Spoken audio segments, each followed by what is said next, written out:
Welcome to Grit and Gravitas with Ann and Annie, bringing you savvy, spirited stories of success. We're excited to deliver 30 minutes of inspiration, impact, and goodness.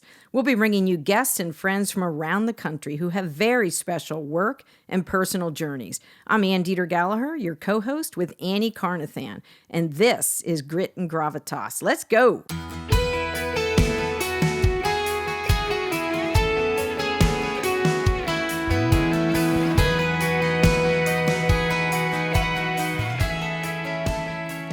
Grit and Gravitas, Annie Carnathan. I think today is a high gear day for us. We have an incredible guest. I'm beside myself. I've done my research. Ginger Zee, ABC News Chief Meteorologist of Good Morning America. And we can't shout you out enough. We're super excited to talk to you. Thank you for joining us. Thank you. I'm in the middle of the snowstorm, so this is classic Ginger. And yeah, wow, are you a storm chaser? But one thing I want to say, Ginger, to set this up just a little bit. So I didn't read your book. You read your book to me. And honestly, to be honest, not having ever heard of you before, in your voice, you read this book, the profound impact, and at times extremely difficult to listen to.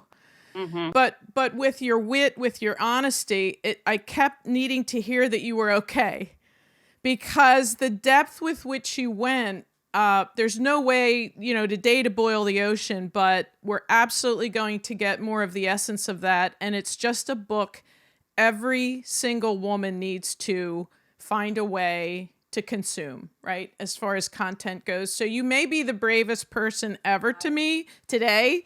But thank you for that. We're all united in trying to help women. And if one woman is helped by you appearing with us today, that's victory.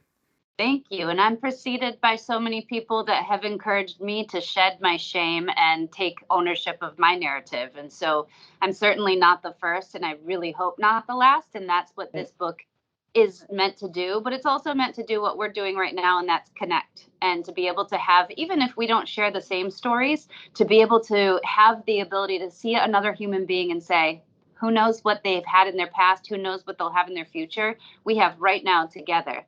Let's see what we can do with it. One woman at a time, Ginger. And honestly, we try to give women one thing to take away from the 30 minutes. And what I know for sure is we're united as women, and you have the same mission we do. And again, can't thank you enough for these 30 minutes to help the women that are listening, and hopefully the women that will be listening. Good. Thank you. I think I landed on the third page before I started underlining, so that I didn't get very far. But I think when I got through the book a little closer to home, 4 things stood out. Number 1 is grit, and that's part of our podcast because we're both, women in business. We're not new to this, and our desire is to shorten the learning curve for other women, especially younger women. So in our conversation today about you and your career and your book, it's going to be, really helping women dig deep to understand their own mental challenges, their journey, how to seek help, when to seek help, and the kind of network they would surround themselves with. But the 4 words would be grit and grace and resilience and hope.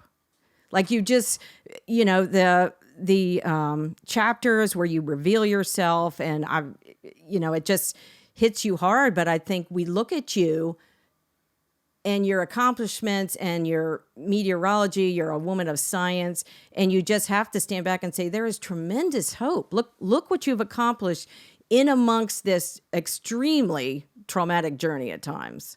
Yeah. And we all have them. And I think the first thing to let go of is that we all have trauma. You can't play my trauma's worse than your game, right? Because all trauma counts. And trauma doesn't have to be a car accident. Trauma can be a lot of different things. It can be divorce in a family. It can be a lot of, there are different levels of it for sure. Right. But we all share that we've all endured different traumas. And the most important part is that we can teach each other how to heal from them. And that's the thing that the book really is about. not just that healing is possible. Like, obviously that is the case. A lot of people have written books on that and done that. What was a revelation to me was that there's real maintenance in healing, and that it is much like physical health, that you can't just go to the gym and get in sick shape for a year and then quit. It's your mind that way too. And so that was really helpful for me to, when you've done the hard work of the really deep stuff of getting into those deep traumas and cleaning them out, it doesn't just stop. You know, you don't want to sit and perseverate over things, but it has to be a part of your narrative. And that's the part that I really hope people take away from this, is finding the acceptance and assurance that everything, you are okay, really does come back to you. And that's what I was able to finally do. And I think this book, I hope, would help other people guide themselves to that place. That's precisely what I wanted to amplify, because we have our entire lives to unpack.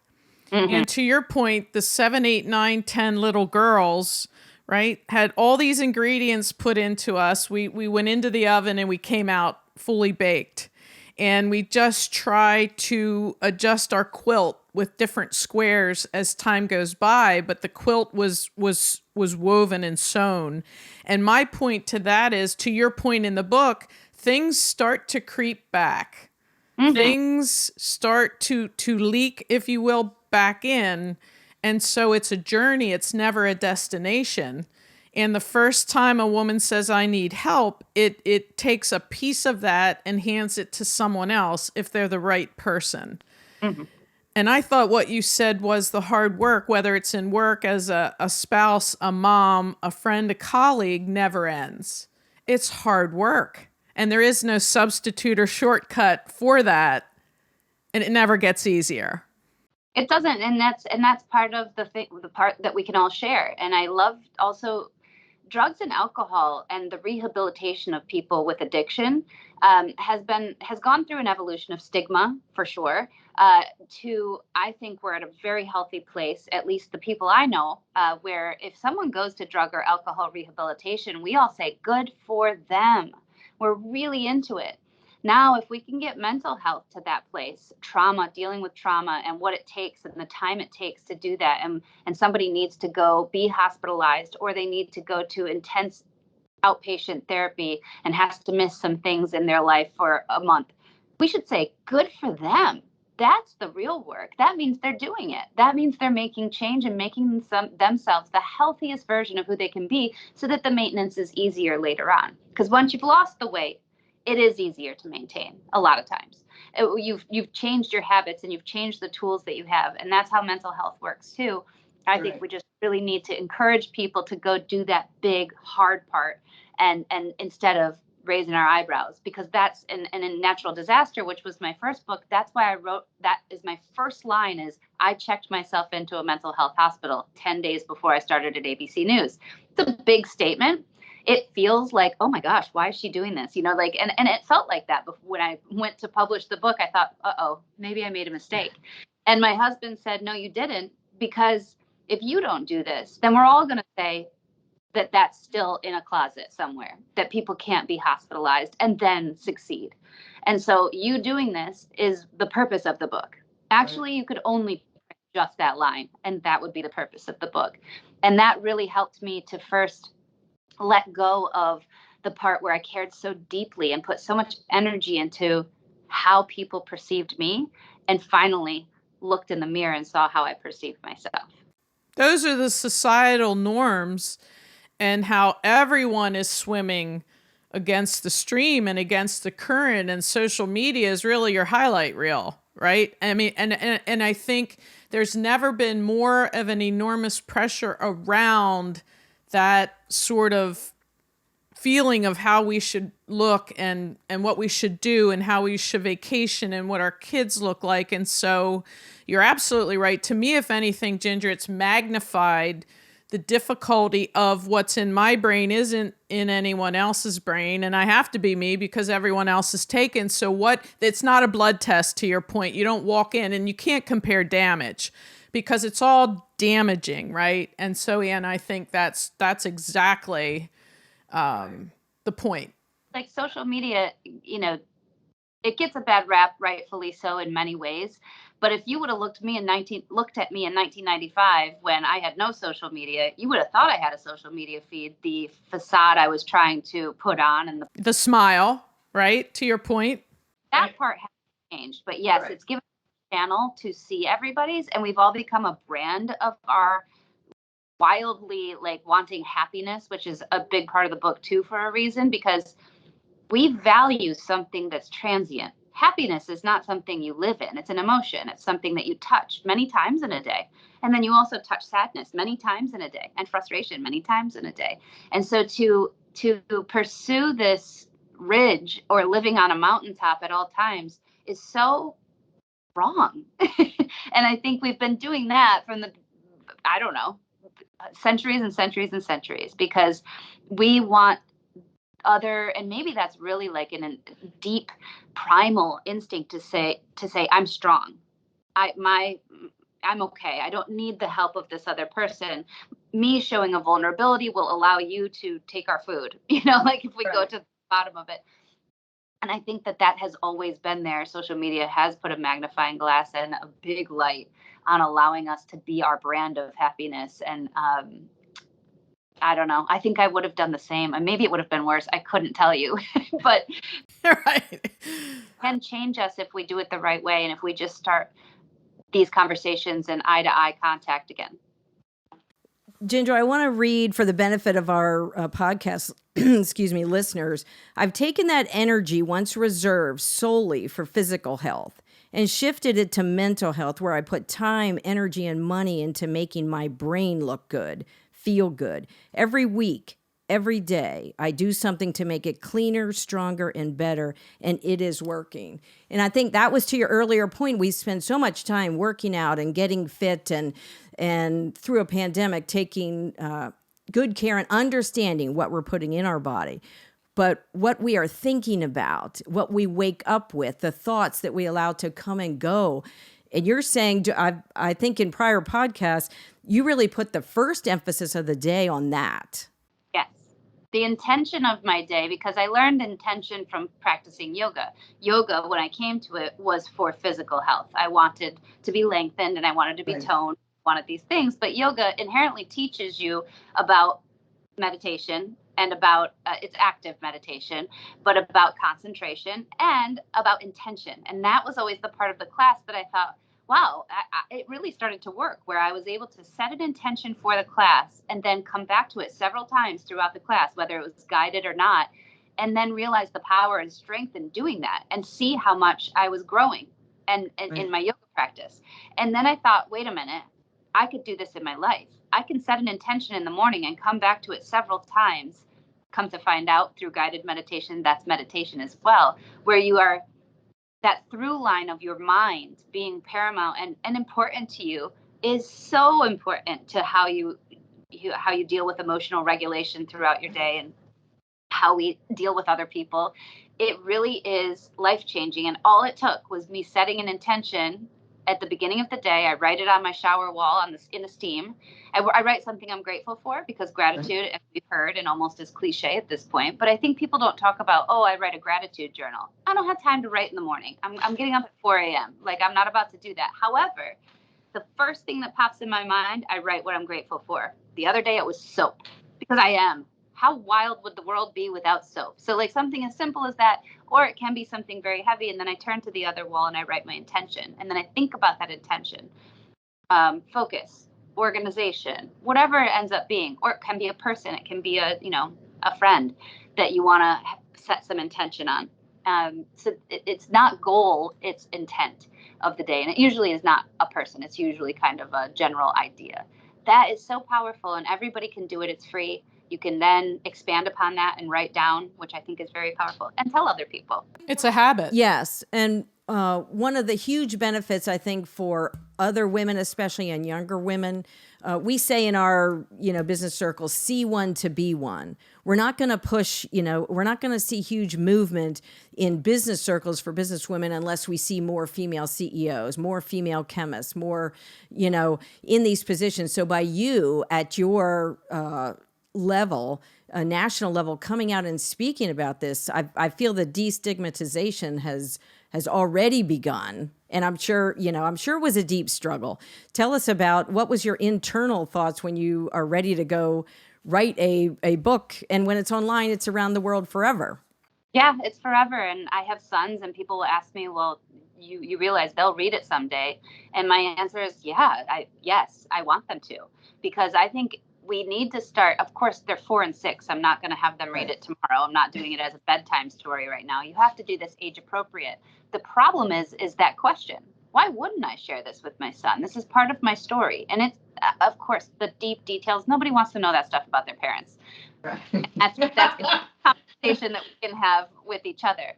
But the most important thing is me sharing my fallibility, and I'm modeling and emphasizing that I am imperfect.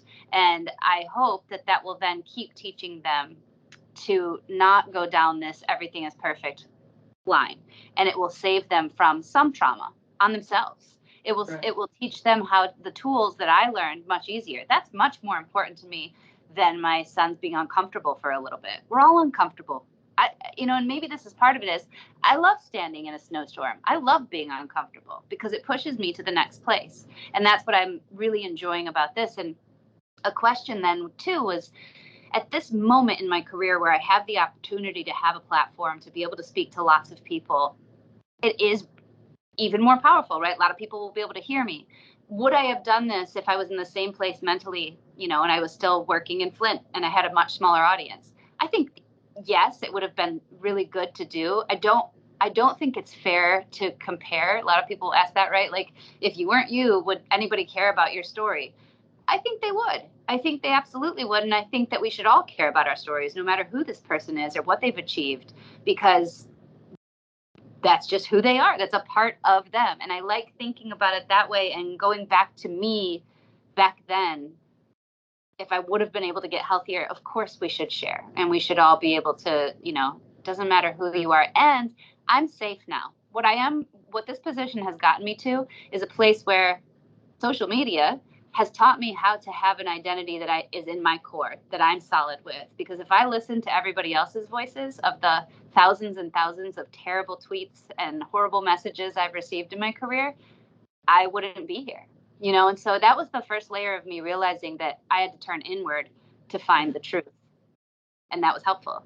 So yes, I'm grateful to be in this position. And I think it's always an inside job. Everything is a choice, and you say that at the end of the day, it's personal accountability and responsibility for what you want to fill your headspace with. And so just a quick pivot, and I think back to feelings and how a therapist is about a lot of different things. It's about chemistry.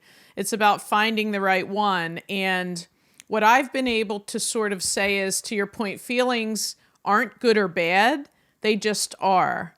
And I've gone from trying to control how I feel to the huge pivot of just trying to deal with how I feel and not controlling how I feel and not driving it down. And it sounds like a distinction without a difference. And for me, it was a ginormous difference because I found myself caring more about people than they cared about themselves, and I'm a giver. And so again, Ginger, I think you really unveiled the why for me. Like, you went back and did the really hard work of why, and I just want to know why.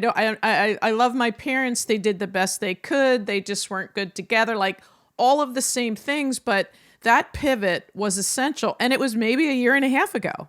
Mm-hmm. So how old would you be if you didn't know how old you were? Satchel Paige, but I think that is illuminating from your standpoint and so important as to how we take things in, but most importantly, how we do or don't react to them. That's the choice. Yes, because you're going to have all those feelings multiple times a day. So I use my checklist. That's my tool that I tell everybody about. And it's the moment I feel frustration that something, this morning, very minimal example, but technology when you're on the road is extremely difficult.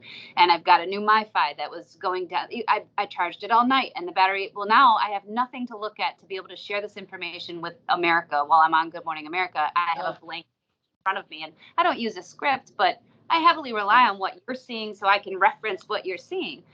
So without this, and this is a regular problem, I felt that frustration coming up, and I said to myself, right as I was about to go on TV, are you going to remember this in a week? Right. Nope. No. So then I say, then feel frustrated and move on. Next, and then if I am going to remember it a week from now and it's going to matter a year from now, I let myself sit in it. I let myself really feel it and ask myself a lot of questions while I'm doing that and get like emotionally involved, because otherwise you're not processing it. And that might even be a trauma. And that's something that checklist really helps me to sit in the moment after and say, is this something that you should be losing sleep over? Like, I have a pretty bad memory, so most things are no. I know I was tossing and turning about 2 months ago. I cannot tell you what it was for. And that is important. And as soon as I feel that, I say that to myself, and that usually allows me to fall asleep, because I'm like, you're right, I'm not going to remember this. And I don't.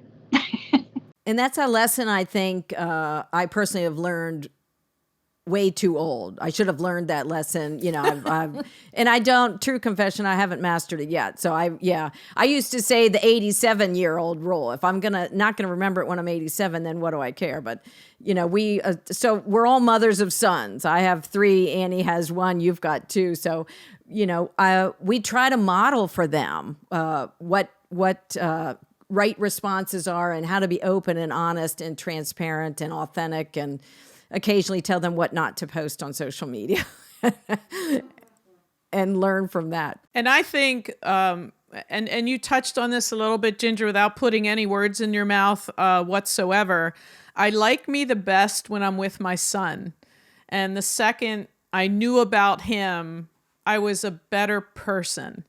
And then I tried to duplicate that. Like, how do I like me when I'm with someone? How do I like me when I'm sharing the limited amount we all have the same amount of time, and it's non-renewable. And so who do I like? I love me, and it's a constant work. I'm with me 24/7, whether I like it or not. But what makes me be the best me? And I think that got added to my checklist when I became a mom.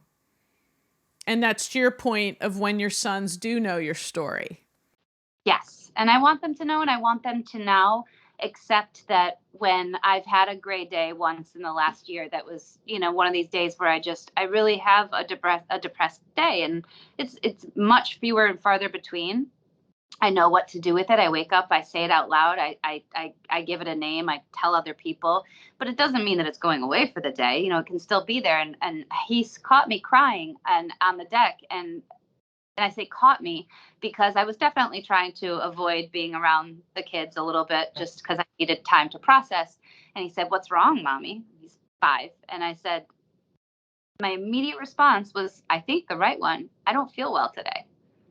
And then we left it at that. And if we started training humans to understand that just because you don't see Mommy blowing her nose a lot and it's tears are coming out instead, that's not feeling well, and that doesn't have to mean that she's not going to feel well tomorrow. Or maybe she will feel worse and she might have to go to the hospital and get help, but then she's going to get help and get better, or the hope that she gets better. I think that's a really great place to start with the age appropriate what mental health is. Just because you don't see it doesn't mean somebody else isn't feeling it. Right. One of the scenarios in the book, and I have many, and I wish this podcast would go on for 3 hours so I could get to ask you more questions. But we all have friend networks, and some are childhood friends, and some are business friends, and some now, are friends that are all grandmothers because we have commonalities. The one example you shared in your abusive relationship was you had called your friend. I think you and the person were on a trip somewhere in a hotel or whatever. And you called Alicia. I believe, a childhood friend or a longtime friend. And it happened to be 2:30. Yeah. And did she say, she said, "Do you know what time it is?" And in essence, and she was a new mom. "Don't call me again, until you have made these changes." So talk to me, about those of us who are friends. You're either one in a situation or you have a friend who is experiencing that. Was that a total wake up call for you? Was that a great response? How did you feel when she said that? It's hard for women to do that. Yes, it is. We all have breaking points with people, and we all should have boundaries. And what Alicia's always been very good at is setting boundaries. She knows what she can handle, what's healthy for her. But what she's learned, because she's been very good at it since she was young, she's one of the few people that I know, is that that's how she shows love, is to set a boundary. And her, I think that we all need teams of people. They're different friends for different things. We all have those. You tell this one friend this type of thing, and you go to this other friend for another type of story. But she's the truest, most whole friend because of this. And she's done it to me, twice in my life. And we've had these, and now have these great conversations about how it went and why it was really what I needed. I don't think it was the moment, but it was certainly one of the big moments leading up to me finally saying, I need to get real help. And I need to do this because my life is changing. I'm losing people. I'm going to lose myself. And what she will tell me now, why she can't talk about any of this without just breaking down, because she'll say, I was so scared. I knew I couldn't handle anymore. This was my boundary, but I was so scared he was going to kill you or you were going to hurt yourself. And she said, but yet I couldn't do anything. And every night when you called at 2:30 in the morning, I couldn't do anything. And I told you all the same things and you weren't listening. And this was her protecting her. And at a certain point, you do have to have that. And I'm always so happy. It doesn't mean that we weren't friends after. I needed that. She needed to do that. I respect her more for doing it. So I think that's important. Even reading Jessica Simpson's book, the hardest part for her when she went and finally said, I need help, her friends had been planning an intervention. And that was the most hurtful thing, is that they weren't coming to her. Alicia was telling me over and over, you are going to hurt yourself. He's going to hurt you. I can't do this anymore if you keep going down this path. She was super clear and communicative. It hurts more when the friends kind of plan behind your back and then come in together with some sort of plan that you were like, wait, what?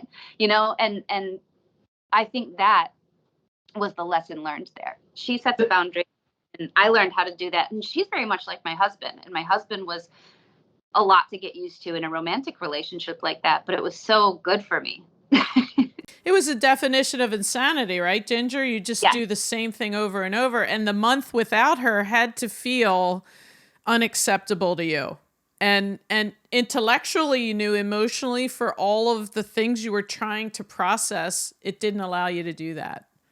Right. And I was just without her, I knew what I was missing. Right. Well, and I think we form strong bonds, and it's hard for me to say no to people. I want to help them. I want to be a solution. I want to support them. But I just, that was so clear that sometimes we all should be doing that. And I love this example you just said about coming to the friend first instead of the intervention. I never thought of it that way. That's really the ultimate respect, is to say, I love you so much. This is not going to end well if you continue, and I can't be part of it. Friends in my life now that I have that, where it's interesting to be on this side, because it's like a practice of, can I be as whole as Alicia? It's hard because you don't want to, you think you're going to hurt them, but I have to keep reminding myself, no, you're helping. You're doing the right thing. Because we're all hurt, right? It's the perspective. And if you make that business analogy, Ginger, you have a team at work, and you don't necessarily give the same person all the different forms of work that they're experts at. You have different people on your team for different aspects of the work, and they're all in our lives to maintain the work. And that's the choice. So we're down to the business vitamin already, Ann Gallaher. Well, we do. We're going to switch it up. We usually talk about one or two business vitamins. We ask our guests to share that, either a point of inspiration or something that our listeners could apply this day. But I'm going to challenge and say we need a brain vitamin too. What is something we could focus on? Because we bring our whole self to the office. We can't just say my mental health self is, I left that at home for my husband and family. I'm just here to do all work. We are one wonderfully complicated package when we that come. We take everywhere. So we better love ourselves. That's the grace part. Amen. So would you like to share, Ginger, a business vitamin and a brain vitamin? Yeah. Well, I am not your business expert. I'll tell you that right now. But I do think that I know how important it is to brand, because that has become such a big part of my job.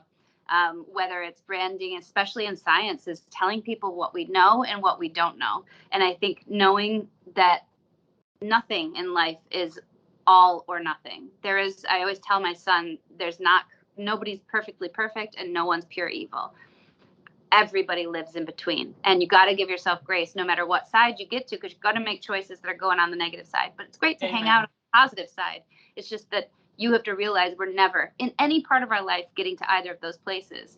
So in a business way, I would say that branding is the showcase of vulnerability. And I've learned in my business that when I have a question and I really don't know, it's been a very hard thing. It is great to ask, because as soon as you entrust somebody else and say, I can't do this all alone, I need this, your team gets stronger, you're better, they're better. And everybody knows that everybody doesn't know everything. So but that is very hard for all of us humans to get over. And then I'd say on the personal side, it kind of goes, this is business too, but it's business of you, is remembering that it doesn't really matter, because most of the things, as we spoke about, don't, and nobody cares. And I like that one for business specifically, because we all think somebody's coming for us. In our business, ooh, they did that on purpose. I hate to break it to myself and everybody, because I still think like that once in a while, and I have to remind myself, they're not coming for me. They're in their own little isolated place, doing their own thing. They might have spazzed out and threw something out the window. But it's not coming. They're not coming for you. It's like 0.01% are that manipulative to be able to try to do something to hurt you. They're so worried about themselves. Everybody is. And so all we can do, if something like that happens, address it, reach out. And that happens in life too. So that's all I would leave. Right. And the highest gear. I know. Ginger Zee. I went from who to wow. Yeah, we hope to sell out your book, Ginger, and we did that twice at the Barnes and Noble in Camp Hill already. Ginger. We bought our copies. Yeah. Yes. And we will share wonderful positive comments on Twitter and Instagram. So whatever trolls there are, we want to. I love them all. Positive and I'm highly entertained by negative, so I like it. Well, we love you. You're inspiring. We wish all the best, and we're going to share your story and have a high gear day. Thanks so much for joining us at Grit and Gravitas. And be safe. Brava, Ginger. Yeah. You rock. Thanks for listening. It's our desire that these stories will bring energy, ideas, and fresh thinking that you can use today. Subscribe to our podcast and follow us on Instagram, and have a high gear day.